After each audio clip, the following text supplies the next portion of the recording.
Hey friend, listen.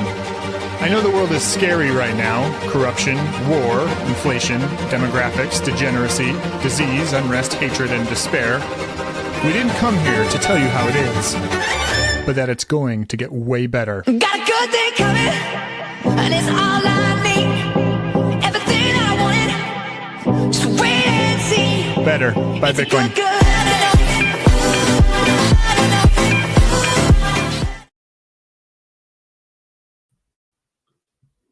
We've got to get Right. that track to play for like 4 minutes after we start because it's just Indeed. kind of the best. It's just kind of the best. It is. It's great. Welcome to the show, Better by Bitcoin. We are going to be talking about the op return debate. JD, you have been, I don't know, you probably want to, you've been very involved with the debate. You're actually listening to the conversations that are happening with the people that have, that are actually directly connected to this. So you have the inside scoop on this. So I want to give you as much time as possible, but it probably is a good, like, just introductory, like, time to just explain the mechanics of Bitcoin, how transactions work, how nodes work, just get, lay some foundation, and then move into what this debate is about and how it came about, like what's the backstory, and then go from there. So, Yeah, and take it away. I'll preface everything with I'm not an engineer, so actually on any of the things that I get technically wrong, which you probably have more insight into, It's true. kind of dive into on that side. It's like the finer sides of like op return and things like that. Like I'd actually Yeah. probably lean on you for. I for don't know the finer sides of op return.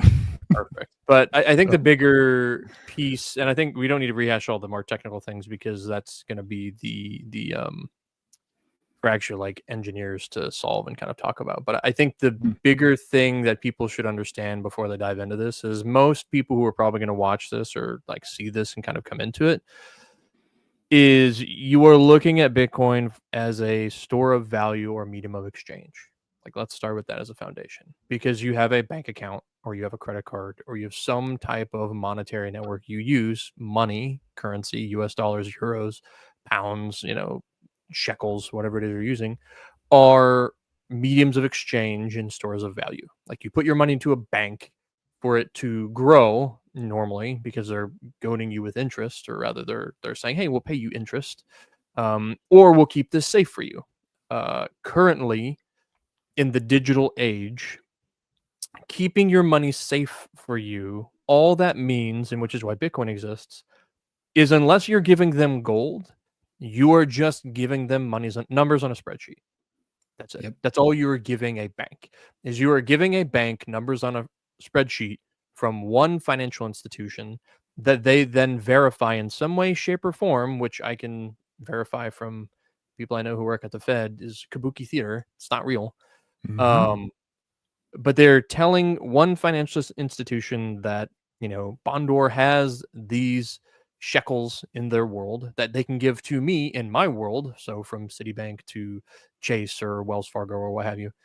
And then they make a transaction, or rather they move those from Bank of America to Chase, and then they rectify those two things on the back end. They rectify those spreadsheets and those transaction ledgers. That is Bitcoin. So Bitcoin is an open source version of that, and literally a version of that ledger that anyone can verify. And its creation after the 2008, or like introduction after the 2008 financial crisis, was in direct response, we assume, to the constant futzing with the monetary system and specifically inflation that we've been experiencing in the world. And so what Bitcoin is it's a network of nodes, which are those ledgers I was just talking about. So, currently Bank of America has a node, a ledger, and Chase has a node, a ledger. And the bottom of those ledgers, nobody knows. Nobody knows what M2, that's money supply. Nobody knows what M2 actually is.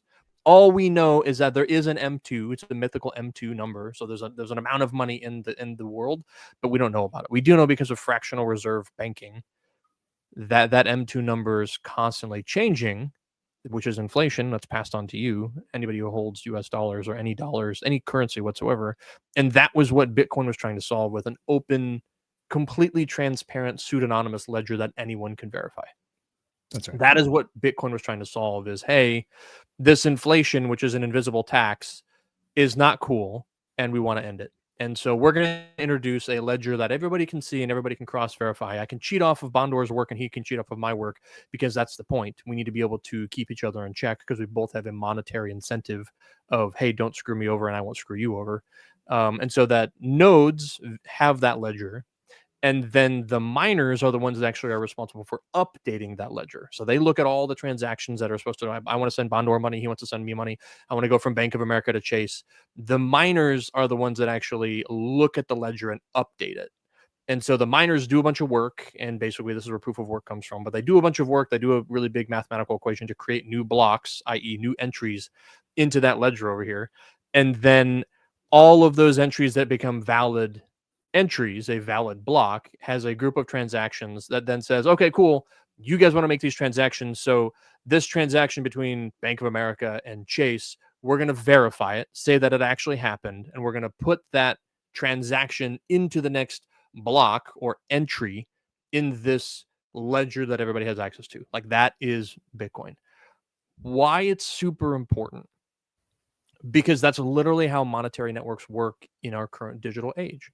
We don't have gold backing up our ledger. So when anybody says like, oh, Bitcoin doesn't really matter because it's just all funny money.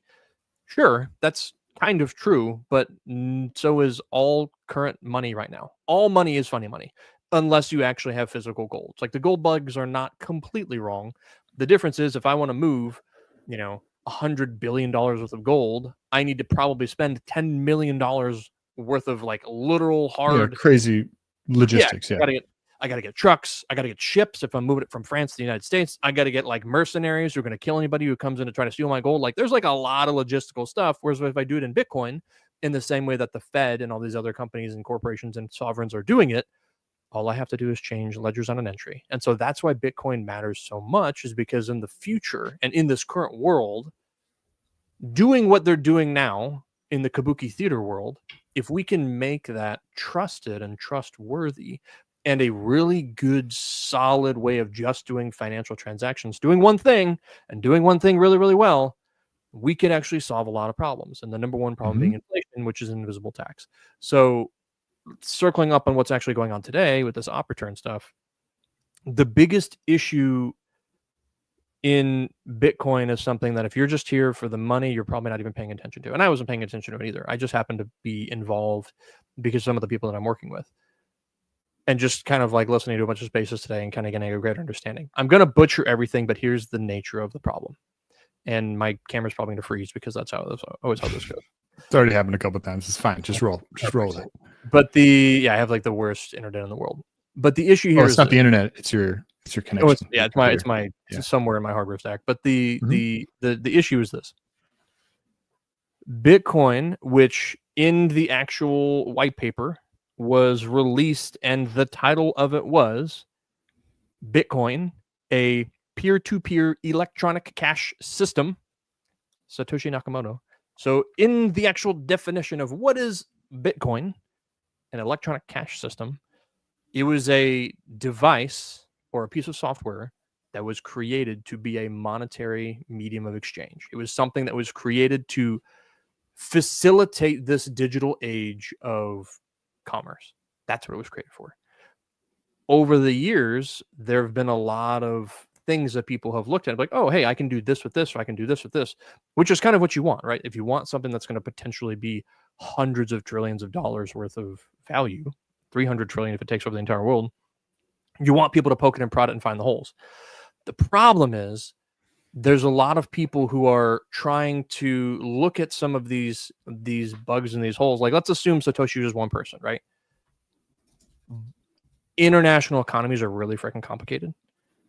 I would not expect, which is why we have Bitcoin Core and all these developers, I would not expect a single person to be able to look at all of the different vulnerabilities and security issues and to be able to fully launch a piece of software that would just solve everything. Like, that's just not realistic. And having worked in tech before, like, that's actually just not how tech works. Like, you iterate. And so where we are now is we're at a point where there's a lot of people, OGs in Bitcoin on both sides, you know, like the Peter Todds of the world, and then like the Bitcoin Mechanic and the Luke Dashers on the other side, who, you know, the Jameson Lops as well, like Peter Todd and Jameson be over here, and you have Mechanic and like Luke over here. And I don't want to speak for anybody, but the net is you have a group of people who have a financial incentive to see Bitcoin become more than a financial network. And then you have a group of people who are just hell-bent on this definition that I read, a peer-to-peer electronic cash system. I land on this camp where I want my money to be stupid and dumb, and as Satoshi said, a dull gray rock that is just valuable. That's all I care about. I do not care about your wizard dick pics. I don't want your wizard dick pics. And so we're in this issue. No, nobody. There's not a soul on earth who wants that. Udi wants them. Even the Udi people, wants even all the wizard even dick pics. Udi. No, That's- he doesn't. That's He doesn't Udi want wants the that. dick pics. He says he wants that, but deep down inside, where his soul lives, yeah, it's not he that. just wants lizard dick pics. He just wants to be on the episode. Okay. But I know we're going down some, we're gonna get banned from at least YouTube on this. But the net here is I want Bitcoin to be money and nothing else. And if it does not explicitly serve that purpose, it should be excluded. That's my personal take on it. And I'm brand new, you know, ish to Bitcoin. You know, I just got here a couple years ago. And that is the issue with this current, you know, merge that Bitcoin Core is about to push out, is they're essentially going to remove a constraint, or rather they're going to remove the option for a constraint. So my understanding of what's going on now, this op return debate, is they're going to remove a toggle. And actually I was listening to debate earlier and somebody was like, so you're okay with them removing this toggle? And people are like, oh, I thought they were just going to remove a limit on the size of these op returns, which I think it's from 1 megabyte to 4 megabytes. But they're going to actually remove the toggle, and you're not even going to have the option as a node runner to i.e. the person who controls the ledger. And for people, again, who don't understand, like, all of the nodes need to be in consensus, and that is the Bitcoin network. It's like the way the Bitcoin network works is all of these nodes say, this is Bitcoin, this is what you own, da da da da da. It's all based on this. And then these miners, I'm going to do different hand signal for that, but these miners are the ones that add more to it. So these people are not the ones keeping the ledger. They're the ones adding to it and subtracting to it. But these people are the arbiters of, like, that is a valid transaction, that can happen, that cannot happen. This all runs on the majority of the Bitcoin nodes right now that are the proper consensus are Bitcoin Core, because it's one of the easiest and things to run. And then another one that's coming up is Bitcoin Knots, which is created by Luke and Luke Dasher. And my understanding of this entire debate right now is the Core folks are going to essentially remove the option for you to have Bitcoin be an explicitly monetary network. And a lot of people are like, oh, it doesn't really matter because, you know, you're just looking at the negative side of things. But my take is personally, like, you have to look at the negative side of things. You have to assume someone is going to exploit any opportunity you give them if there's a financial incentive to do so. And so I'm currently of the mind that, you know, if it is profitable for somebody to scam someone with a wizard dick pic JPEG, they're going to do that. And if you can make it infinitely cheaper for them to do that, and they can cram 50 of these JPEGs into a single block for the same cost of one, they're going to do it because they have a financial incentive to do so. And so that's the issue that I see, and that's like one of the many issues. But the main issue is they're going to make it easier for people to scam people because they're making a non-monetary aspect of Bitcoin that has been found and is being exploited by inscriptions and ordinals easier to do, which, again, this is all my understanding of it. But the secondary and the more unfortunate ramification will be, and somebody was telling me, I think it's like 200 additional gigabytes a year. You could get to a point where the network, which I think has been growing at a couple of gigs a year, could now be growing at 200 gigabytes a year, which over the course of time, you know, sure, space is going to get cheaper, right? So, like, hear me when I say I understand that. But the issue is not ever about the, like, singular size of the blockchain. It's the access to the technology. So sure, there's a lot of people who will be able to afford, you know, more and more data space to be able to store more and more of Bitcoin's blockchain, right? But the issue is, at what point, it's kind of like a floodgate argument. And where I go with this is, it's like, wherever you're pointed, you're going to get. And so this points towards Bitcoin being not solely a monetary network anymore. And that is the slippery slope, in my opinion. And I think that's, I would argue and I would posit that that's what Mechanic and a lot of these other guys are saying is, if you're starting to point yourself into not being solely a monetary network, you are then going to become a shitcoin. You're going to become an altcoin because you're just pointing yourself that way. And it's like, you look at a long enough time horizon, it's like right now it just looks like this, or it just looks like that. But 10 years from now, you're all the way over here, and that's not where you started. And so that's, I think, the bigger issue here is the focus needing to be wholly on Bitcoin, the peer-to-peer electronic cash system exclusively, or something else. So that's the debate. Right on. Thanks for the massive intro. So one of the things that comes to mind, like listening to that, is that great. I don't know if you can hear the garbage truck behind me. I can't hear it all. Oh man. There's also like just a ton there to unpack. One of the things that's coming to mind though is in the block war, like the block size wars. I fought as an infantryman in the block size wars. I did not otherwise have any participation, but like I ran a node and I participated in that way. In the block size wars, there was a lot, like the BSV camp basically was saying, this is what Satoshi said. This is what Satoshi, this was his vision. They would quote the white paper as evidence for their side of the debate. They would like memorize things that Satoshi said about it. So every time I hear somebody like, no, this is what Satoshi said, I'm like, okay, but that's an appeal to authority on the topic. And the authority on the topic isn't necessarily Satoshi. You can actually, there's a whole list of things where the code base disagrees with what the white paper said, what Satoshi said. And so there's like this huge, I think Merch put it together. It's incredible. Sorry if it wasn't Merch.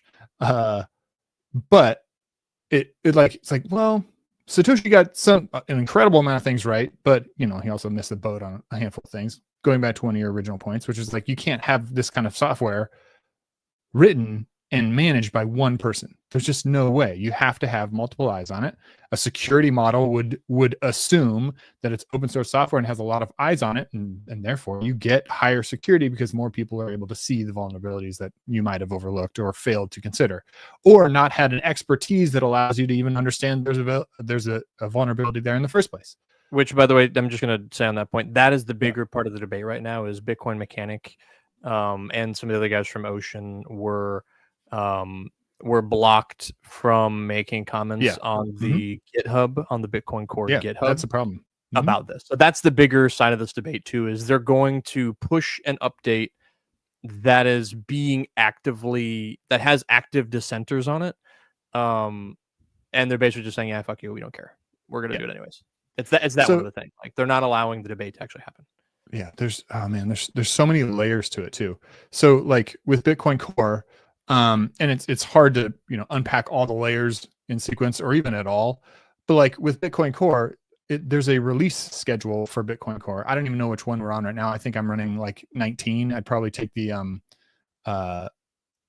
Carvalho stance and be like, no, I'm just never going to update. And like, you can just never update because none of these changes are breaking. So there's like a level of like, if you can just never 28.1 right now, by the way. Yeah, I'm like not even in the 20s, I don't think. Or maybe I'm at 21. I forget. But all of these things are like, there's these layers to it. Like, oh, if you want to have all of the regular, like the new stuff, sure, then you're gonna have to update. But if you don't care, if you just want the money, you want Bitcoin as hard money, well, you don't even have to upgrade. This is like, okay, cool. But then you're still gonna have to run a node that has the right amount of storage space to be able to run. Okay. And hey, maybe you will run out of storage space. Let's see. I just had, yeah, I can tell you all my node info. So over my shoulder right here, this is my node. It's a highly available Bitcoin node. It has how many volumes on here? 1, 2, 3. Should have 4 copies of the blockchain on there. Wait a second. Yeah, 4 copies of the blockchain. That's Raspberry Pis, 5 Raspberry Pis, and 2 NUCs. The size of the blockchain, if you're stripping it down but not pruning it, it's about 750 gigabytes right now on this. But this is managed through container system, so it has snapshots and other things. So there's a little bit of padding on that.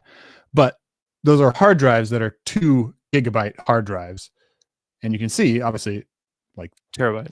There is a timeline between when you purchase the hard drive and when it runs out of space, because you're running out of space on Bitcoin. Okay, so you got to, every day the Bitcoin blockchain gets longer and bigger, and you got to be able to manage all of that space. Okay. Well, with a 2 gigabyte hard drive at 200 gigabytes added every year, 2 gigabyte hard drives and like 1.3 terabytes or something. Or no, yeah, 1.3 or 1.7 terabytes. So then you get into all these other like usable space. You get into all the economics of it. Okay, well, it's at 750 right now. That means I get like, if we don't adopt this thing, that means the hard drives I have will last for another 3 years, right? So okay, so 3 years, then you look at like, well, what are the costs of what's the cost going to be for replacing those hard drives at 3 years? You can try and apply like Metcalfe's law and like the pricing of all this stuff. And like, okay, at 200 gigabytes, like you can, and I've been tracking it for the last couple of years, and I'd say that like in 3 years, yeah, it probably like, we're talking about incremental, like does this percent outweigh this percent and go down? It's like, it's going to be incremental. Like it's going to be ballpark, right? It's not going to be like blow it out of the water, but that's in 3 years. Right. And then what if Metcalfe's law kind of like tapers off because we're now at the limits of storage and like all this other stuff. Right. And like, it's a huge, there's so many layers to it now. Okay. Well, that's that layer. That's that layer. And then there's other stuff like the spam filters itself. And just jump in when like just cut me off and jump in when you have insight on this, because you're going to know more about this stuff than, because you're just super close with it. I'm like I haven't been able to pay attention to any of this stuff today. I just see it popping up on Twitter. Yep. So the spam filters themselves are essentially irrelevant. Like if you look at what Jameson Law posted, it's like you can just post, like, with everybody has these like ultra tight spam filters. Yeah, but you can still get around it because of the way that the op return works with Taproot, which was a known vulnerability when Taproot was merged, and there just wasn't enough like community chutzpah about merging Taproot, unless I'm off on that. But the consequences of that were like, well, you basically, if you want to be a node runner, you have to plan for these eventualities.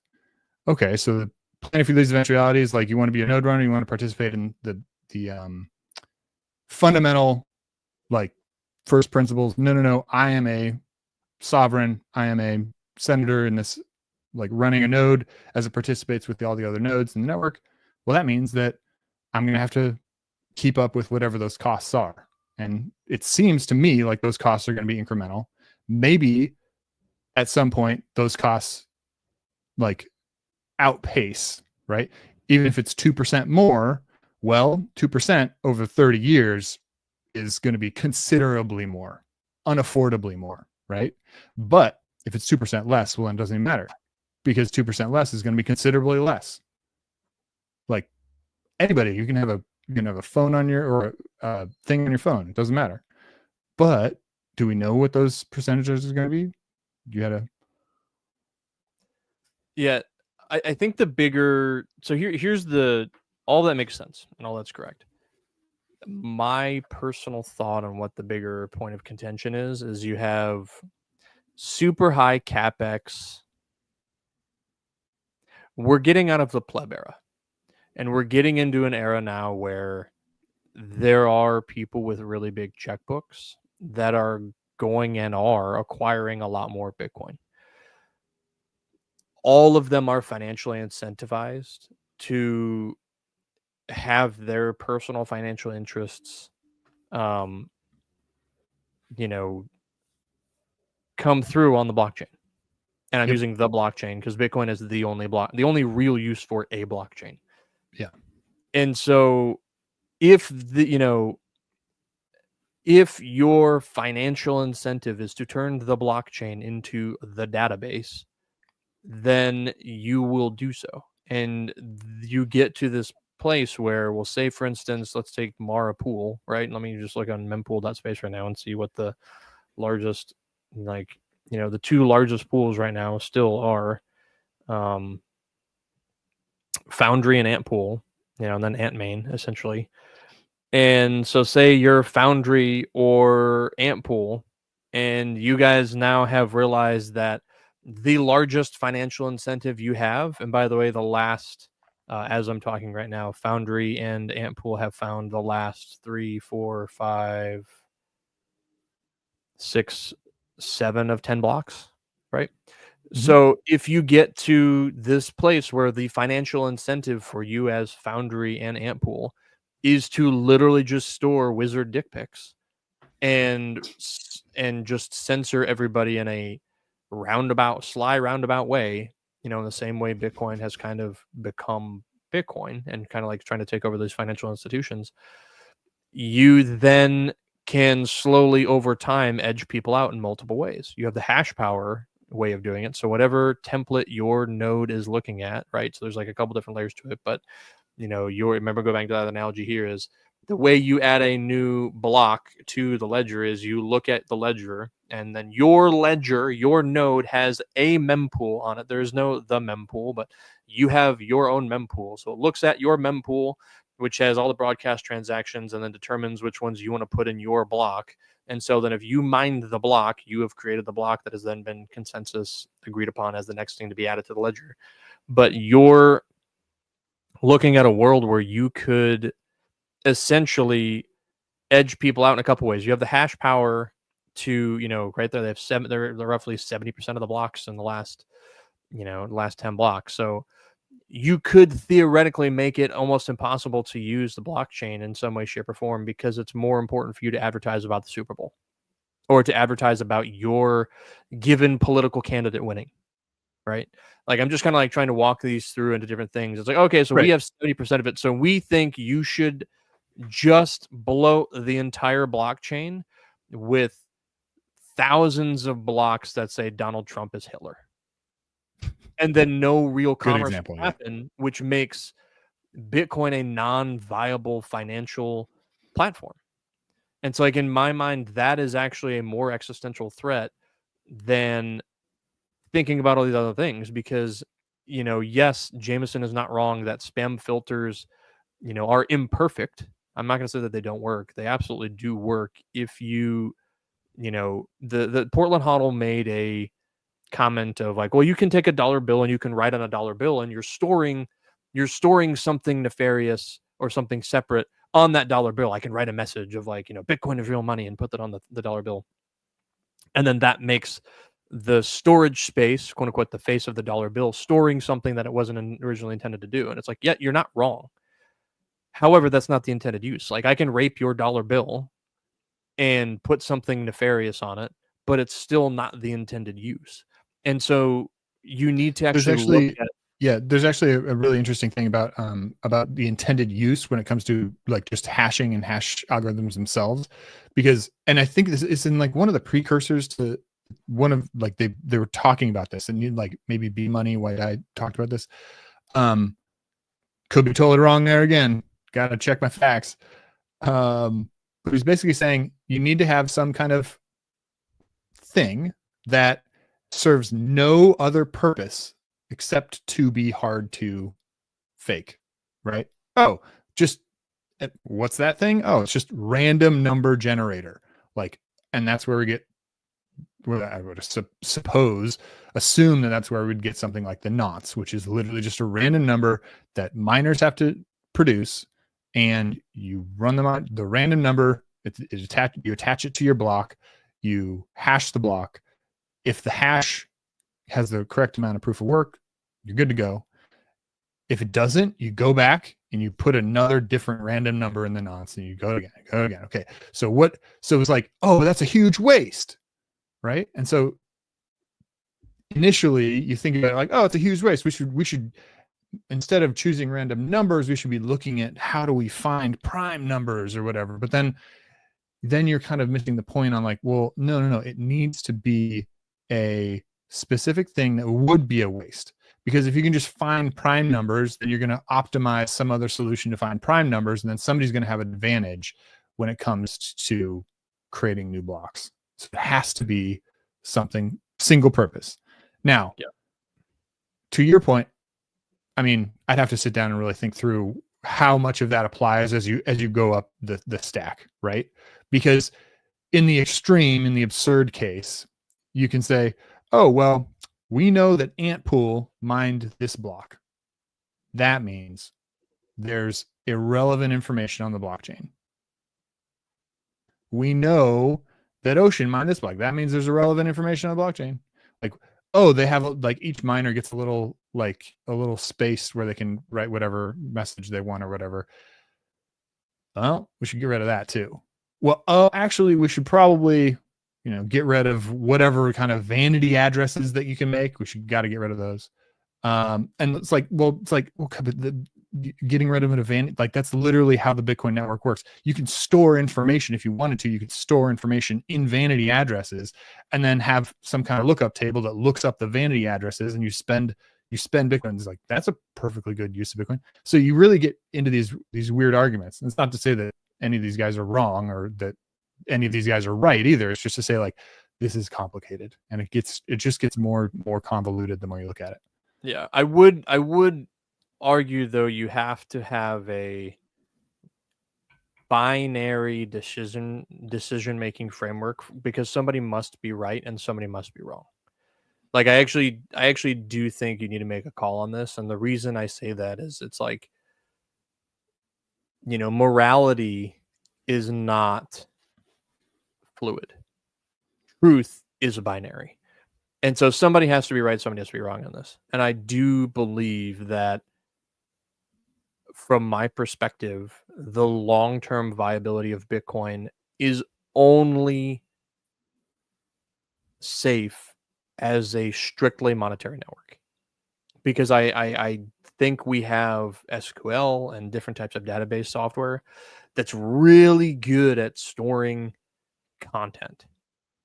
But there has never been a really solid financial storage mechanism that's cross-border, that settles almost instantaneously, roughly in 10 minutes, that has a very low threshold to entry if you want to participate in the network, be it mining with BitAx or be it actually protecting the network with a node from actually running your own ledger to be able to verify your transactions. Like, that has never existed before.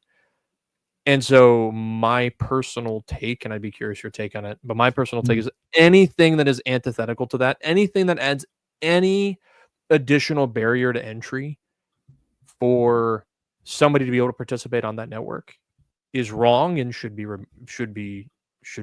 I do firmly believe that. What's your take? So I think that's valid. I think that there are definitely some truths that supersede like time, right? Like, it's for all times and all places, it's wrong or it's right. However, many truths do not. And there's some real wisdom in trying to figure out which is which. Do I need to decide today, or like, hey, is this person evil? Well, I don't know. They've said some weird things. It's been a goofy town, goofy, weird, like hanging out with them has been goofy town. But it's like, are they evil though? Do I need to cut them out of my life? Like, okay, well, that's a pretty, that's a little bit more gray area. Well, now they've done something that's clearly evil, right? Okay, well then that makes that decision much more easy. But until that point, well, it's like, well, maybe it's not prudent to hang out with them, but certainly, like, would it be prudent to just like cut ties? Let's say they're a family member, right? Like, even more complicated, right? So there's definitely layers there. Now, one thing for me personally that's absolutely true, which is like, do not, like, the Lord hates a unjust weight. Therefore, the thing that matters for me in Bitcoin is whether or not you get any kind of monetary inflation, right? So what are the odds that you get monetary inflation? Well, it's pretty slim because of the way that the node networks work and all sort of stuff. And like, you can even look at, like, Saifedean talks about this too, where it's like, well, even if we have only central banks running Bitcoin and there's 800 central banks, you're essentially kind of you're still in it's not necessarily federated. It's still peer-to-peer, but the peers are banks. And the Bitcoin network itself is just too expensive to run for your average everyday user. And therefore, hey, we still have Bitcoin. We still get access to the base monetary layer if you can afford to. But by and large, it's all just the central banks playing games against each other, and they have to play the Bitcoin rules against each other as central banks. Now, this is like decades, if not centuries, into the future, right? But that's a viable opportunity or viable framework for humanity to exist in, where the inflation is still zero, verifiably still zero. Now, that, like, okay, do I personally want to push in that direction? No. I love running a node, like many nodes. Great, fantastic. Okay, so what makes sense for me, and how do I participate, and how do I, like, look at this holistically and with wisdom and with an understanding about both sides, and see who's right and what's wrong, see who's right and who's wrong, and what the actual technology is and does and how it functions and all that sort of stuff. So there's that. So we're at our switch point of like the doom and gloom. So like how does this get better? How, I got a good answer there. How does this get better? So one thing, hair in my mouth all of a sudden. One thing that comes to mind in terms of how it gets better is, I guess you'd probably have to look at this, look at the proportions on this, because obviously Bitcoin users have gone up significantly over the last 5-10 years, obviously. But what about node counts? Now, I remember checking node counts years ago, like back in the block wars, 2017, and node counts were something like 10 to 12,000 of reachable nodes. Now, I know Luke Dasher has done all sorts of work about trying to find and quantize unreachable nodes and nodes in the Tor network. And like, there's unbelievable. There's like the numbers are not like exact by any stretch of the imagination, but you can look at reachable nodes at something like 10, 12,000 in 2017. Today, I just checked it, I think yesterday, it's like 25,000. Yeah, 2021 currently. 21,000. Oh yeah, my bad, not 25. That's impressive. That's to say that the amount of people who are interested in running nodes has not accelerated, but increased, right? That matters because, well, 20,000 nodes is considerably harder to shut down or co-opt than 10,000 nodes.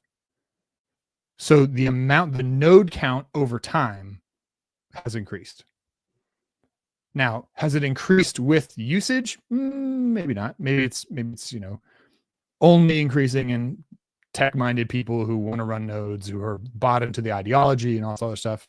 Whereas there's a whole set of people who are just trading dick pics that don't care about node running. They should run nodes. Now, when those people run nodes, they'll quickly realize the errors of their ways because it'll be expensive to run a node, and they'll be like those incentives will come into their mindset about the actions they're taking. So that's your first point of hope is like, no, there's way more nodes that are being run today than were run even 5 years ago. And the expectation is that as Bitcoin grows, that will continue to grow. I have no intention for the rest of my life, whatever the cost of shutting down my nodes. End of story. Right? So whatever the spam thing is, it doesn't matter. And I imagine there's 1,000 other people just like me who are like, don't want the spam. Of course not. But bro, we're going to run the nodes with the spam if we have to run the nodes with the spam. So that's first point. The second point, in terms of bringing some hope to this, is totally just spaced on it. Man, right on the tip of my tongue. What do you think about it again? Jump back in. I think it's a valid point of, I'm just looking at bitnodes.io. I got it. And we're up 230% in the last 8 years. So yeah, I think that's valid. More people are engaged and interested in doing the work to run a node because it's not arbitrary, right? You could buy an Umbrel or you could buy a Start9 and basically plug it in and like essentially be running a node, or even like the Apollo, which I have one of those. Like if you buy a FutureBit, you can be running a node tomorrow.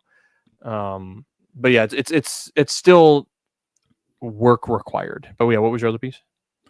So yeah, and to be clear, if you are listening to this podcast and you are not running a node, and you're participating in Bitcoin, you're on the fence or whatever, that should be your first priority. Stop buying Bitcoin and go run a node. Like, for real. You're not participating really until you run a node. You're just a nothing. Start9, start9.com, or the other one is Umbrel. Here's our affiliate links. We don't have affiliate links yet. I think you can make one actually for these ones, but umbrel.com also. Umbrel is umbrel.com. Yeah, but Start9 is probably the place you want to start. They're hardcore and they're super legit. They're OGs. I will say Umbrel's website is very Apple-y. It looks great. Like they did a really good job with their redesign. And no offense to the Umbrel guys, like not to shit on Umbrel OS, but like I have an Umbrel right now and I've been trying to reach it for the entirety of this call and it will not pop up. So like, just do with that as you will. If you're technically minded, I put together a guide to build this node, this bad boy behind me. It's called check it out on GitHub, which is at let's see, I think it's gildedplebe.github.io/hab-guide. So check that out. If you're technically minded, no Kubernetes, like that's the way to go. But yeah, so second point, the solution to this issue, and this may actually, like, I would love if this becomes the rallying cry for basically everybody in the space. One, let them remove the spam filters. Who cares? Two, reduce the block size with a soft fork and say fuck them. And I mean, really, the reducing the block size is another one. I think that actually, I do think that's the most interesting solution. And again, do you want to explain that because you were here? Sounds like for the block size wars, and I was not. Yeah. But I want you to, can you do two pieces? Kind of give an overview, but then also explain why that's actually valuable in a good way. Yeah. So the Bitcoin had a 1 megabyte block size, and I'm going to get the intricate details wrong. So bear with me, go read about it yourself. Here's the high level. Bitcoin had a 1 megabyte block size since inception. Not really true, but there's all sorts of weirdness about that. But Satoshi put a 1 megabyte block size maximum on there to just as a last ditch effort, let's say, to remove spam and keep the block size from bloat while it's still in its infancy. Okay, so as Bitcoin moves and develops and gets more interest and the blocks are full and people are trying to send transactions and the transaction fees are going up, we enter into the 2016, 17, 18 block size wars, where there's basically two factions. One says remove the block size limit. Bitcoin is mature now. We can have unlimited blocks or double the size of the blocks or 4 times the size of the blocks or do whatever. Like we just do all sorts of interesting, like we can do all sorts of interesting things on the blockchain now. Let's just do it. Whatever. Hey, it's all This safe. is led by Everything's Roger good. Ver, by the way, and a lot of other of the Roger BSV, Ver, Bitcoin Cash, BSV guys. Yeah, a lot of people who didn't really get it. And then there's the other side of the camp, which basically says, which is the camp I was in. I ran USAF, for user activated soft fork, USF. I don't know, whatever. BIP 148, and we basically said, no, we're all dead. Like the whole ecosystem is dead if anybody can just write any amount of information to any block with unlimited block size, or a block size that was in disproportion to where we were in the space and the technology that allowed us to participate and function correctly and appropriately. Now, was it Luke who figured out? Luke actually wrote. Yeah, Luke is the one who figured out how to make SegWit work. Yeah, who made SegWit. So there was a suboptimal way that transactions were put into blocks, and this is a bastardization, but bear with me again. And what he decided, or what he figured out, is that like you could reorganize the transaction so that the witness was separated from other data, and if you did that, then you were able to save some space, and you were able to get some other cool things, like you were able to activate the Lightning Network, and you were able to activate a handful of other interesting technological things that are probably too far in the weeds for this call. So the user active soft fork guys, myself included, were like, look, here's the reality of it. All the blocks are full. Transactions cost $50 in 2017 dollars. So like $100 today, or $200. I don't know. Who can possibly know? What's M2? Just take M2 and divide it. Oh God. Okay, so we basically said there's a real issue here. The transactions, you have to spend so much money for this. The block sizes, and you can go look back at the mempool history. It's crazy, like way worse than it was in the last couple of years. And basically said real problems. 2, there's a real solution with SegWit, but 3, we should also increase the block size just for the sake of like the volume. Like we can't just sit here on this. So that was kind of the community rallied around that. A lot of the core developers, including some of the people whose names have been mentioned in this call, were like, oh my God, this is crazy. Never, like, we do not condone these user activated soft fork. This is completely what's the right word? Imprudent. And but we just did it anyway. We're just like, fuck it. The node runners are the people who run the Bitcoin network. If the node runners decide to change the way that block templating happens, all the miners are going to have to follow suit, or they're going to lose all the investments on their infrastructure. Or if the node runners wanted to decide that, well, we're going to kick all the miners off the network anyway, they can just do that too. Now that's at tremendous detriment to themselves, because part of the miners' value is that they provide security for the network so that it can't reverse transactions, right? So again, it's all trade-offs all the way down, but at the end of the day, the node operators are the ones who have control over the network. One of the things that was incredible post the like during and after the node wars was that the people in the Bitcoin Cash who wanted unlimited or larger blocks, they would point to, look at all the node runners who are signaling for Bitcoin Cash. And they'd pull up the graphs, and you can verify it yourself. It's like, wow, there's tons of Bitcoin node runners that are signaling for Bitcoin Cash. And shortly thereafter, it was revealed that most of those nodes were just EC2 instances or whatever it was, AWS nodes. So they were like one person spinning up hundreds, if not thousands, of nodes in support for Bitcoin Cash as a foil for everybody out there who's like who would think that they could get by relying on argument ad populum, which you cannot. You have to think about the stuff from first principles for yourself and run your own node according to your own stuff. Now, that's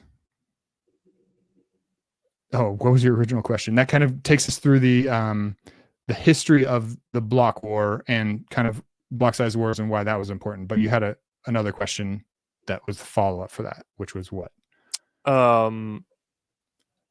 How does reducing the block size make it better?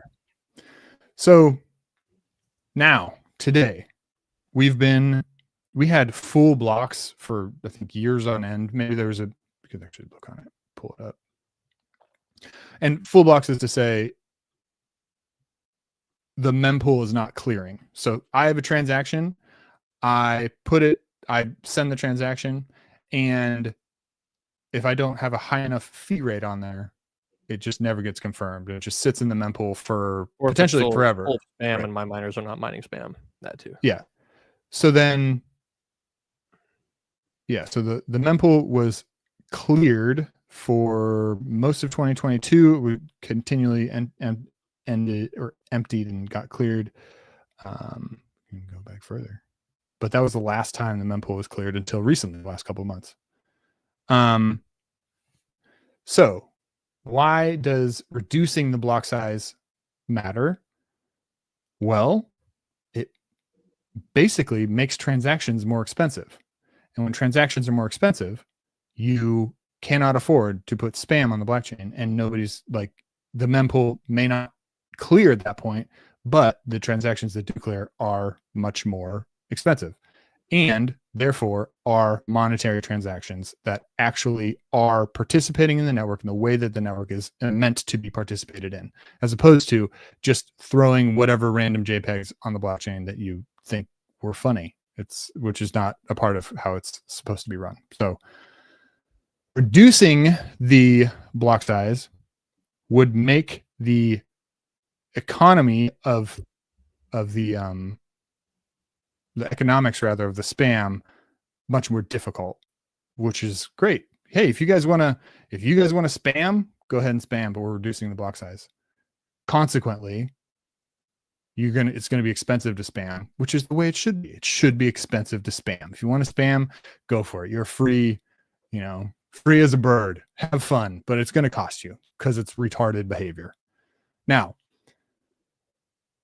what are what are some other downsides of that? Well, I mean, actually, I think Luke put together a really interesting analysis or perspective on it that basically made a really strong argument that a 1 megabyte block size was too big, just straight up, which is again 1/4 the size we have now. Yeah, I think he wants 200 KB blocks. Oh yeah, I think his original thing was 300. I remember 300, but 200 now. Great, perfect. Yeah, let's something like that. 200 or 200, 300. I mean, personally, I think that seems aggressive, and maybe like that's not going to just fly very well in the community. But if you're to reduce the block size by 10% or 20% as cool, no, these have consequences. If you want this, then you're going to get that. Sorry. And there's actually like researching this recently as well. And it's neither here nor there, I guess, but researching the idea that node operators are the ones who control the network. And when node operators control the network, well, there will probably become points, and it's just like running any organization, right? If you're on a film set and you're shooting a film, and you have to manage all these people, and like somebody doesn't like you, or some other random thing is going on where this person's fighting with that person, so they're not doing their job right, or whatever the random BS drama is, right? Well, at some point, that's gonna, and this is the same thing with like running an office. It's the same thing, just human psychology, or conducting an orchestra. I want to get away with my little like whatever side project, and the authority has to step in and say, like, slap the person and say, no, that's not gonna work. Like you either get to choose to stop that behavior or you get fired, right? If it's an office setting, not that you would slap somebody in an office, but metaphorically. Now, in terms of Bitcoin, the people who are in control are the node operators. Now, there's minimum 25,000 reachable nodes. So that means that these node operators, like if there's a situation where they have to crack the whip, they're going to have to crack the whip, right? And in my opinion, that should be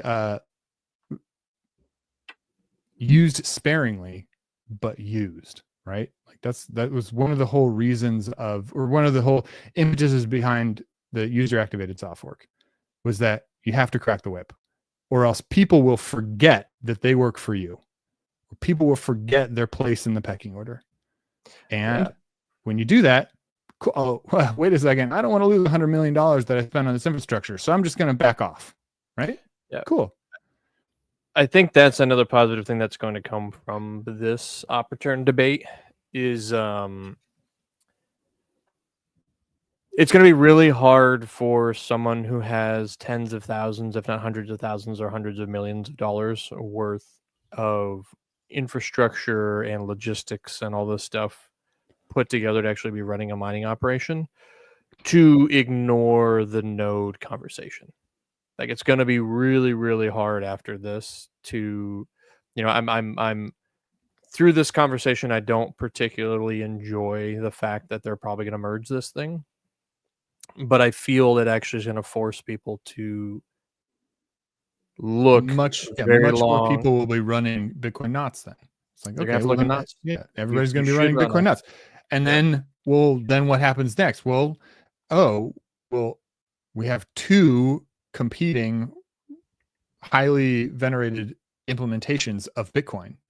And I mean, one of the things that I did with this node when I first made it was that I didn't want to be relying on core at all. So I built the entire infrastructure around multi-implementation nodes. Now that has its own issues and you have to kind of be careful with that.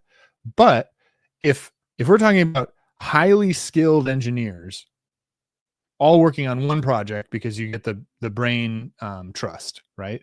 But then people who are intellectually not just engineers, but intellectually aware of the game theory and the economics and all the other big picture stuff, all start going to some other node and they can articulate very well why they're doing that. Some, not node, but implementation. You're going to see a brain drain, or at least a bifurcation of node implementations. And that's going to be, in my opinion, I think that's going to be healthy. Now, either one of those implementations is going to be a little bit less secure, perhaps, but we're talking about the most secure infrastructure, the most secure software that's ever been written.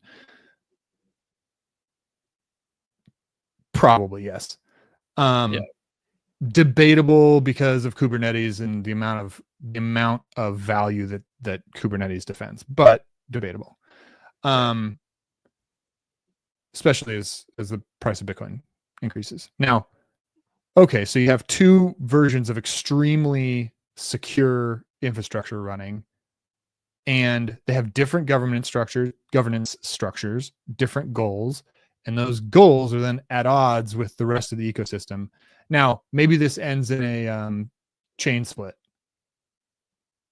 Well, then you're going to have to decide, with the Bitcoin Cash chain split, that's the most Bitcoin I've ever acquired in my life because of that. Yeah, great. I think somebody's going to be right and somebody's going to be wrong. And that's when, like, JD, going back to your point, when you have to decide when somebody's right or when somebody's wrong. It's like, no, you actually don't. The moment you have to decide when they're right or wrong is when there's a chain split, because at that point, I mean, you could keep value in both chains, but come on, like if one of them starts going, it's just, bro, you're 100% going to lose all that value. Case in point with Bitcoin Cash.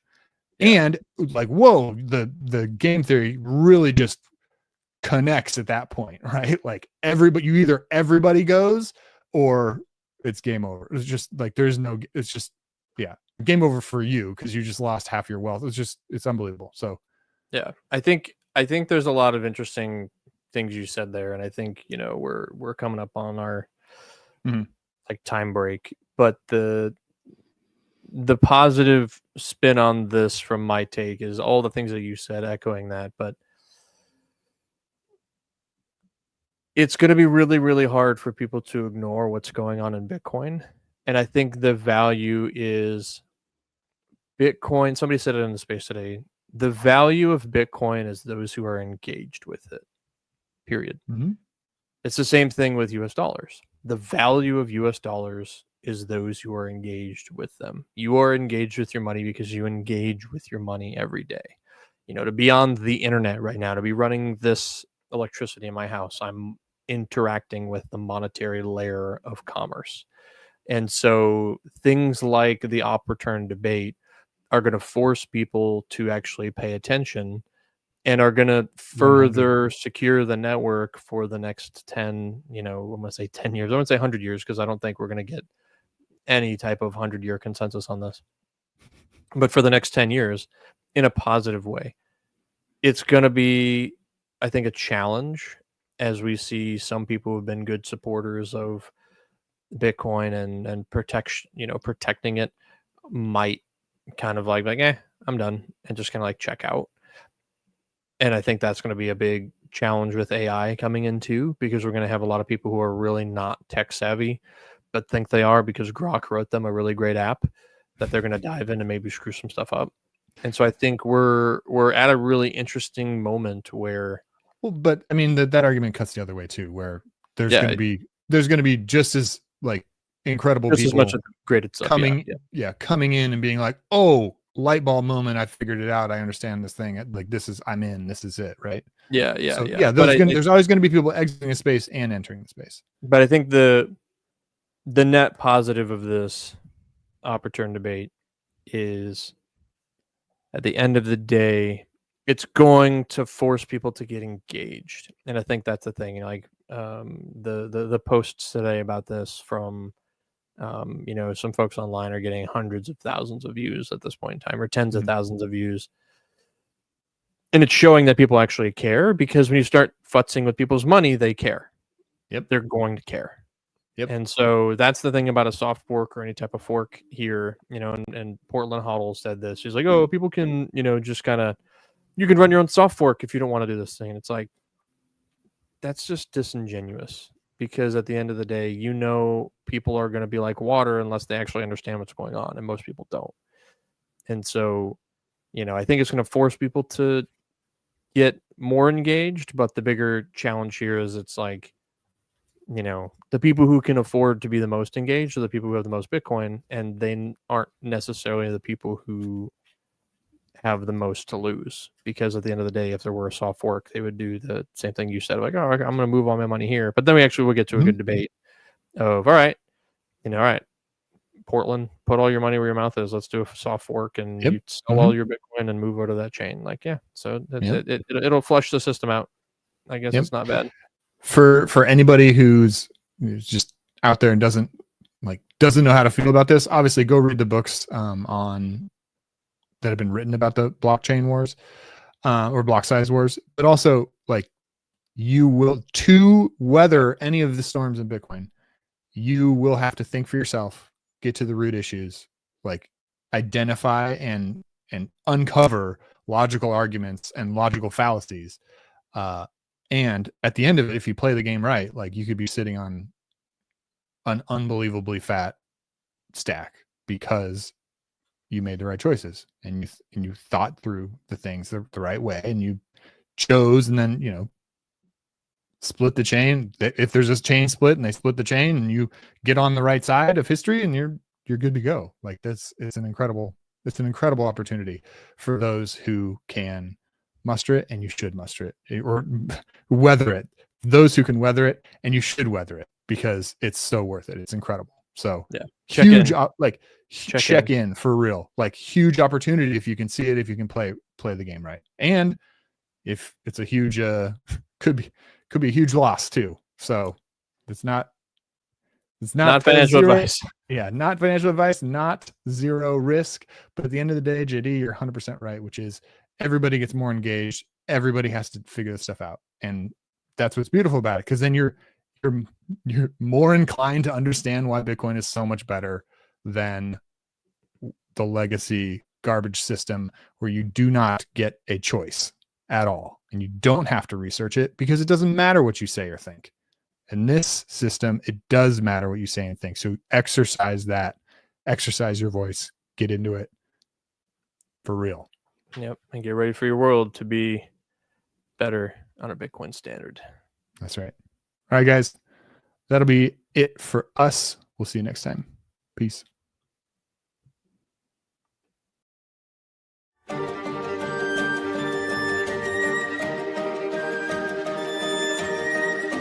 Thanks for tuning in to Better by Bitcoin. Bitcoin makes everything better. Like, subscribe, and follow us on X at BetterBYBTC, YouTube at BetterBYBitcoin. Not financial advice, mathematical certainty.